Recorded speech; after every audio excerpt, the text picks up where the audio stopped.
Capítulo 558 – História sobre o caminho de volta. 3 dias depois, o frio do inverno passara e a sensação da primavera estava se espalhando pela terra do norte. Esta era uma região onde havia algumas colinas. As gramíneas amarelas e secas começaram a ficar com um pouco de verde, e foi bastante refrescante.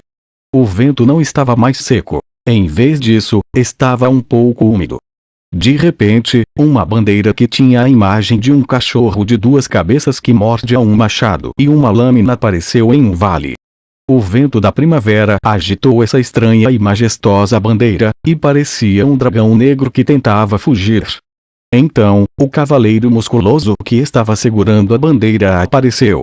Este homem era enorme, e ele estava montando uma besta rugido das chamas de nível 4 que estava uivando.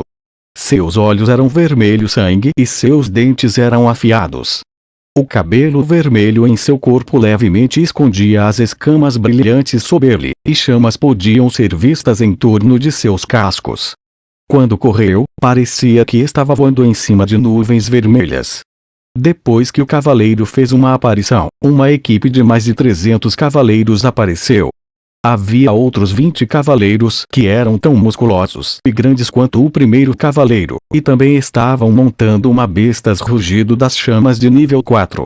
Eles estavam em uma formação em forma de V, e eles protegiam os cavaleiros em cavalos no centro. Mais perto da frente da equipe, havia um animal gigante preto que tinha mais de 6 metros de altura e cerca de 16 metros de comprimento da cabeça à cauda andando com eles.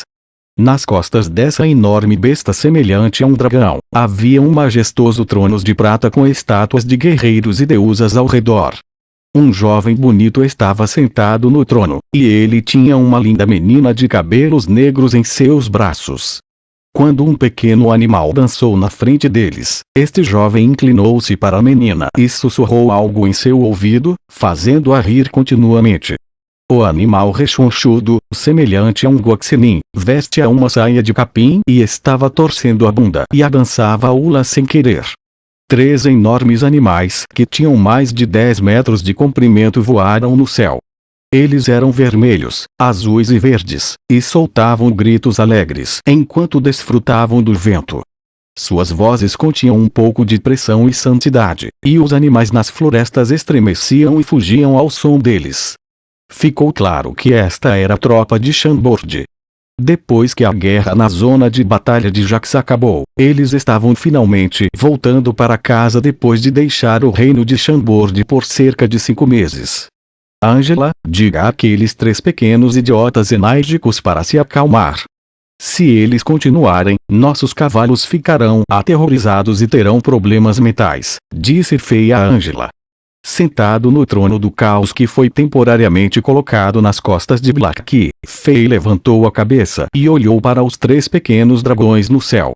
Então, ele se virou e olhou para os cavalos de guerra que estavam tão aterrorizados que espumas brancas saíram de suas bocas. Havia mais de 1 dúzia de cavalos que estavam passando por problemas mentais por causa dos rugidos irregulares dos 3 dragões. Isso estava certo. 3 dragões. Quando Azelbank viu as 3 criaturas há 3 dias, ele também gritou. Como alguém que estava por aí há mais de 400 anos, ele instantaneamente os identificou como dragões que haviam sido extintos no continente. Até agora, eles só fizeram aparições nas histórias contadas pelos poetas viajantes. Esta informação chocou o rei no início, mas ele logo ficou emocionado. Quem saberia que os 3 ovos de pedra que eu comprei de um velho que estava tremendo de frio poderiam dar vida a esses 3 dragões? Eu paguei apenas algumas centenas de moedas de ouro. Dragão. Dragões. Depois de tudo, Chique e Oligan crescerem, eu posso treiná-los e criar 3 cavaleiros dragões, certo? Espera, não é Chique com uma fêmea dragão. Se Chique pudesse acasalar com Tugo ou Oligan, eles poderiam criar um monte de pequenos dragões. Mas eles são irmãos. Espero que não. O rei pensou consigo mesmo, e ele sentiu que sua ideia era demais. Portanto, ele teve que desistir da ideia de criar centenas de cavaleiros dragões. Eles apenas aprenderam a voar e querem se divertir mais, respondeu Angela enquanto cobria suas risadas com a mão. Então, ela acenou para o céu. Dum. Dum. Dum. Os 3 dragões voaram para baixo. No entanto, como suas habilidades de pouso não eram tão boas, eles se espatifaram no chão. 3 poços profundos foram criados e nuvens de poeira apareceram. Esse tipo de queda não era nada para esses 3, e eles não ficaram feridos.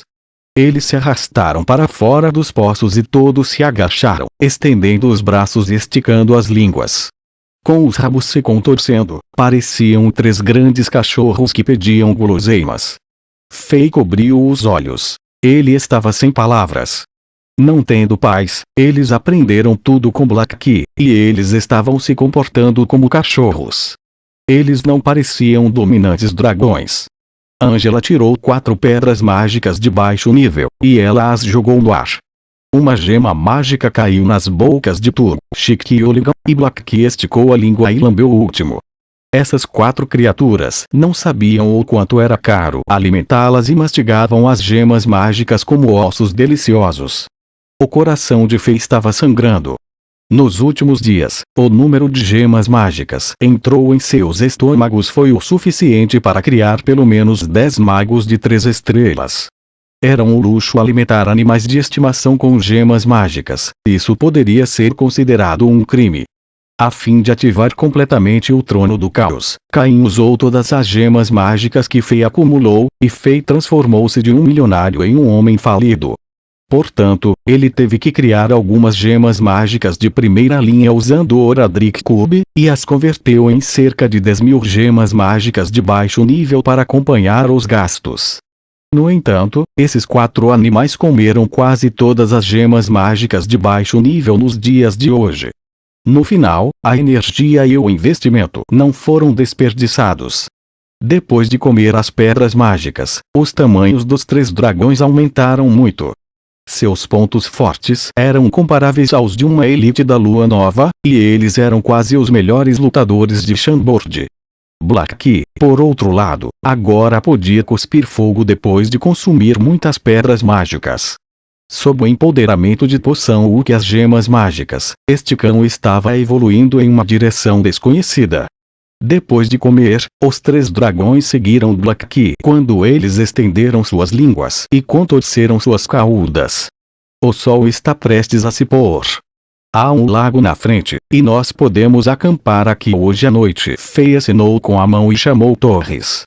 Fernando, passe a minha ordem para montar o acampamento como desejar. A noite rapidamente envolveu o mundo. Embora já fosse primavera, a noite ainda estava fria. Porém, comparado com a frieza no deserto, era muito melhor. Ainda havia pedaços de gelo no lago, e a superfície do lago refletia as fogueiras e as pessoas ao redor. Não muito longe, Black Key e os 3 dragões ainda brincavam no lago e jogavam água ao redor. Parece que eles ainda não se divertiram bastante. Jéssica, você deve estar cansada. Sua Majestade pediu-me que lhe trouxesse um pouco de comida deliciosa. Quando as chamas cintilaram, um homem musculoso de pele escura caminhou até uma pedra quadrada verde à beira do lago com uma caixa de comida na mão. Uma jovem estava sentada na rocha, parecendo distraída. Emily, tudo bem? Não estou cansada e agradeço a Sua Majestade por mim, respondeu a moça. Ela usava um casaco muito caro feito de pele de um rei branco da neve, e o casaco macio enfatizava sua pele delicada e rosto bonito. Quando ela olhou para a superfície do lago com seus olhos de cristal, sua expressão estava um pouco triste. Ela era Jéssica, a única gerente do grupo Mercante Soros na cidade das Duas Bandeiras. Depois de se tornar uma das pessoas mais influentes do ramo, essa garota que vivia no bairro pobre virou-se de um patinho feio para um cisne. Como um diamante polido, seu brilho era atraente. Ela era linda, inteligente e capaz, fazendo dela a garota mais popular na cidade das Duas Bandeiras. Alguns imaginativos poetas viajantes escreveram poemas depois de ver Jéssica, dizendo que dos mais de 60 mil homens da cidade das duas bandeiras, exceto pelos bebês que ainda bebiam leite, pelo menos 40 mil homens viam Jéssica como sua amante dos sonhos. No último momento, ouviu-se que muitos jovens nobres e guerreiros bem-sucedidos babavam por ela. As pessoas que queriam se propor a ela uma vez encheram e bloquearam o pub em que ela estava trabalhando. Havia também pessoas mais poderosas que ignoraram o gerente Abramovich e tentaram convencer Jéssica usando sua influência. No entanto, a história deu uma guinada de 180 graus depois que algumas pessoas disseram que o irmão de Jéssica estava trabalhando como guarda do rei de Chambord, e o rei se importava com Jéssica. Imediatamente, todos pararam suas ações e reprimiram seus desejos. Nenhum deles se atreveu a provocar este jovem rei dominante que acabou de matar os líderes das 7 famílias nobres de primeira linha não muito tempo atrás. De fato, a maioria das figuras influentes na cidade das duas bandeiras via Jéssica como a mulher do rei de Chambord.